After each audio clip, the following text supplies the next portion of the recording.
The corporate definition of professionalism is not about competence.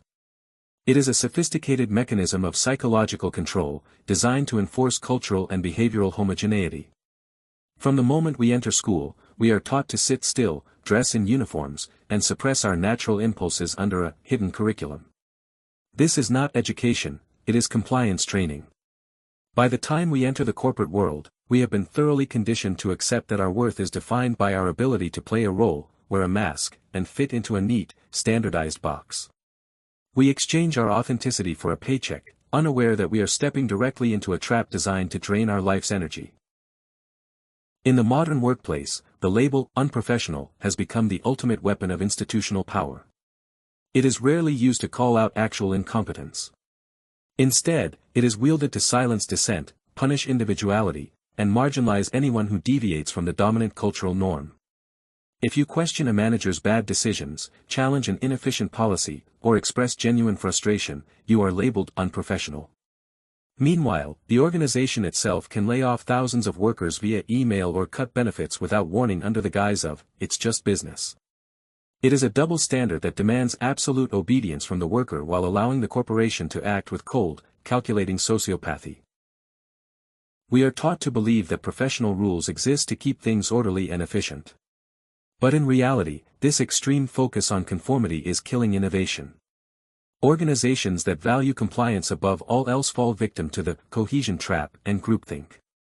They reward yes men who nod along in meetings, while pushing out the critical thinkers and bold dissenters who are actually capable of seeing systemic flaws. When everyone is forced to speak in the same jargon, dress in the same clothes, and follow the same rigid schedules, original thought becomes impossible.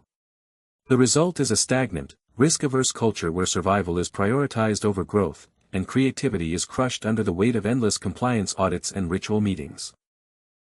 The psychological cost of this constant masking is devastating.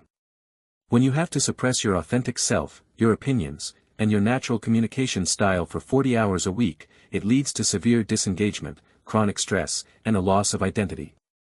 We spend our youth climbing a corporate ladder, only to realize that the ladder is leaning against a hollow wall.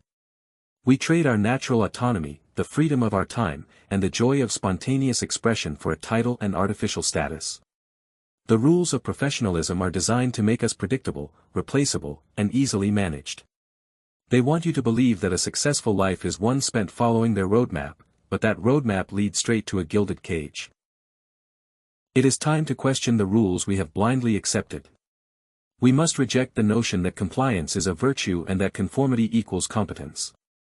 True professionalism is not about wearing a suit, speaking in corporate jargon, or working from a specific cubicle between 9 and 5. True value comes from results, critical thinking, integrity, and the courage to challenge broken systems. As the traditional corporate model continues to fracture, we have a unique opportunity to reclaim our autonomy and build a life of freedom. Break the chains of compliance, take off the corporate mask, and realize that you were never meant to be another gear in someone else's machine.